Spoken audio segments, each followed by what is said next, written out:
Let's get straight into it. I know y'all been waiting. Well, I'm here to provide. Stop playing with them now. What's up, y'all? I know it's been a good minute since I last posted my video. You know what I'm saying? It's been a good week or so. Totally intentional. I've been working up some real good content for the month. You know what I'm saying? I got a real good lineup, okay? But enough on what I have going on. I know you guys are more interested in what this video has to offer you. So I'm gonna get straight into it. So I think everybody knows a thing or two about relationships. You know, I'm pretty sure you was with your little yeah, you know what I'm saying? You got and now you not yeah no more. That's just simple as it is, my guy. You not yeah no more. Well, one day I was doing some homework while I was scrolling on TikTok, you know what I'm saying? I was just taking a break out of my day, of course, and I was with some friends, and I just so happened to scroll past this TikTok. Now, I don't know much about the young man in the video. The TikToker, his name is Jerry Flowers Jr. That's his name.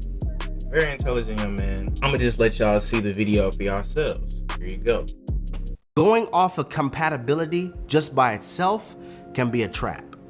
Because first off, you can be compatible with a demon. Like devils know what you like too. The type of women that you like, you want her to have more curves in the highway. The type of man that you like, you want him tall with broad shoulders and a beard. The enemy could send you pain, gift wrapped as your preference. So that's just the first thing about how compatibility can be a trap. The second thing is compatibility is season based. It is possible for you to be compatible with the season of their struggle, but not the season of their success.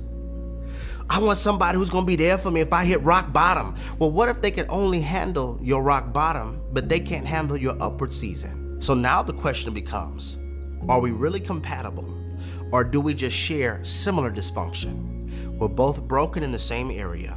We're both wounded over the same things.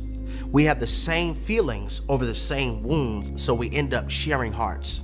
But what happens if one of you heals and the other one doesn't? Because just because you heal doesn't mean that they're gonna heal, and just because you heal doesn't mean that you can make them heal. What happens if one of you heal?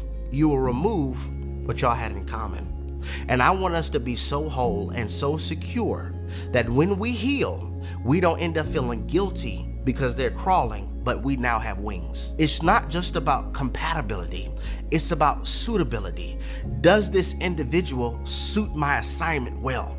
Do they complement what it is that God has me doing in earth while I'm here in time? When a man or a woman has found that, that's a blessing. Because when God gives a blessing, you're not gonna have to exchange your mental health as payment to keep it. So maybe you're so exhausted because you're breastfeeding toxicity in order to maintain an image of being happy over the very thing that you told everybody was a blessing. I really enjoyed and what he had to say, and I think I can relate to a lot of things he was saying himself.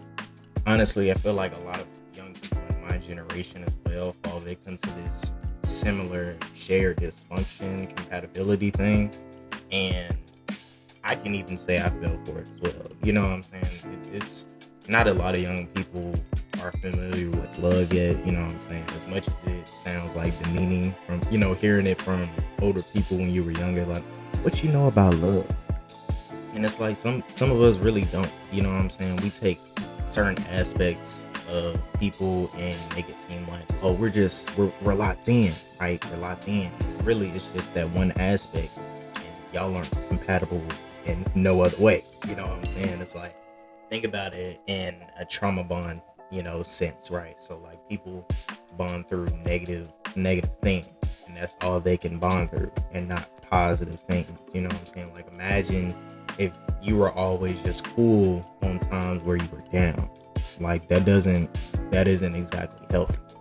Also, another thing he describes as well is that the person we may want may not be what we need. And he describes this as the enemy sending pain, gift wrapped as your preference. And that was the most perfect analogy you can make. That was perfect to a T. Like, let's say for the dudes, you know what I'm saying, you want a light skin, brace face, slim, thick. You know what I'm saying? You want all that, but it's like 9 times out of 10, it's like you can find that, but are they suitable for your future? You know what I'm saying? Like, do they complement your other side? Because at the end of the day, you want somebody who raises that lower part of you, right? So that just makes sense. I think it's also sad how over time, relationships got this negative connotation to it as well. Not a lot of people actually view relationships the same.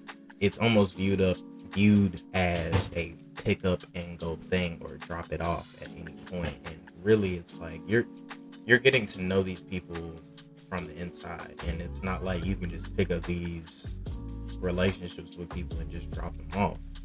Like, at the end of the day, these are people with feelings.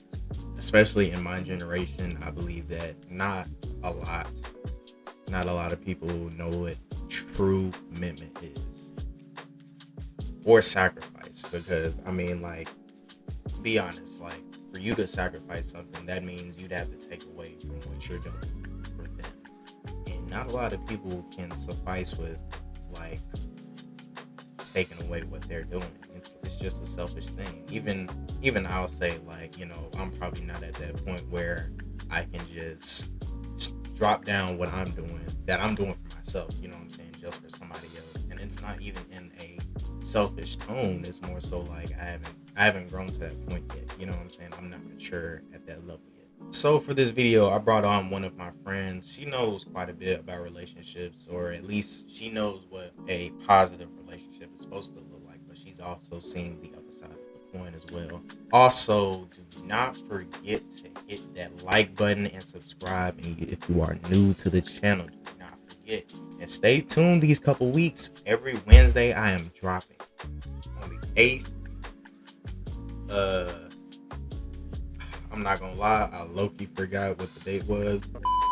The 8th, the 15th, the 22nd, and tomorrow, of course, which is the 1st. But without further ado, let's get straight into it. I feel like compatibility is just, it's more than the little things, and it's more than the trauma. It's more on how you see how y'all live your own lives and how you view love. Because, like, I'm going to take my parents, for example. They've been together for 30-some years. Wow. Yeah. You know what? That's a long time. I was saying, like, I can see, like, how they interact. My dad is he's very much of a quiet person. Mm-hmm. He doesn't speak unless he has something to say. And usually when he does have something to say, it's not the nicest thing either. So he don't speak a lot. Right. My mom, she's very much, I'm going to be in your face, we're going to be friendly, we're going to be loud. Mm-hmm. And they're complete opposites. Well, how did they come together to bring the whole family together, though? Right. And you would ask, like, people ask that all the time, like, how's Lillian so, like, how are you Yeah, able like, those are, to like, solar opposites right there. Right? Complete. And growing up with them is, like, you're like, okay, how did daddy pull you? Because there ain't no way. That's what I'm trying to figure out. And the way it is, and from what she's told me, because she's very private about their relationship, but what she's told me, the way I can see it, is that my father will want the best for her in any situation. And it's that love that you want the best for them regardless of what happens to you. He wants the best for her, but in turn she wants the best for him. It's mutual. It's a mutual thing of how they view each other in the world. He views her as something that should be brought up as all the time, and she views him as something that should be brought up all the time as well. And so when they're in love, it's also the way they view it. They have similar love languages. They both like to do little things for each other. They'll come home, Dad will come home and be like, "Oh, Lillian, I saw this at the store. I thought you would need it for the house." Those little stuff. Those little things stuff. that like make my mom think, he was really thinking about me. Or when they're having like a very intellectual conversation, because my parents are very smart. They're having a very intellectual conversation, and it's something that he knows a lot about. My mom will take her personality, which is very loud and very out there, and she'll give him the floor so that he can speak on whatever he needs to speak on, and she'll support him from whatever. And that's what I feel like compatibility is. You gotta see how the person lives their life, it doesn't work for you. y'all gotta like stick with me in this, because I said it to my cousin the other time and she was like, that doesn't make any sense. But once I explained it further, she was like, I get it. Go ahead. I want to hear.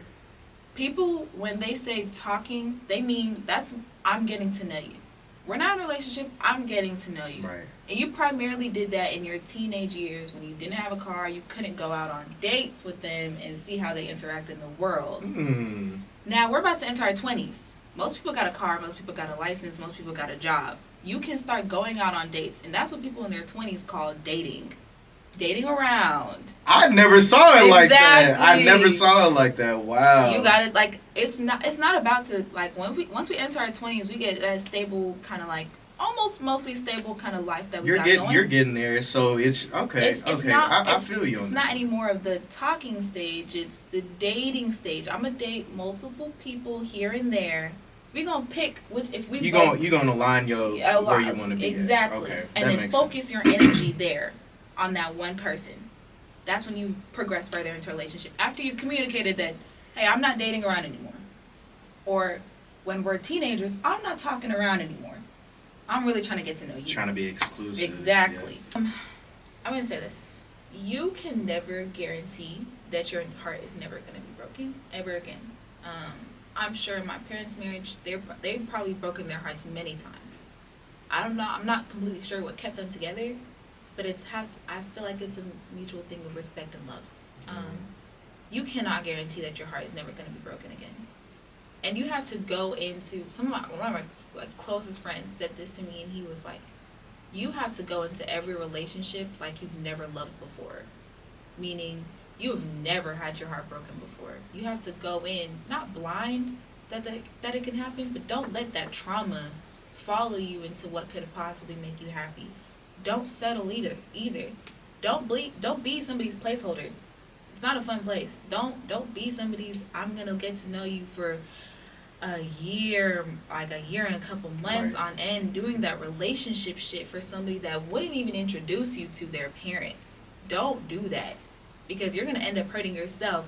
And by the end of it, when he's gotten what he needs from you, when she's gotten, you're gonna feel like your time was wasted. Exactly. Don't waste your time. When she's gotten what she needs from you, what he's gotten what he needs from you, he's gonna drop it. And guess what? He's gonna pop out, or she's gonna pop out with a relationship 2 weeks later, talking about this the love of my life.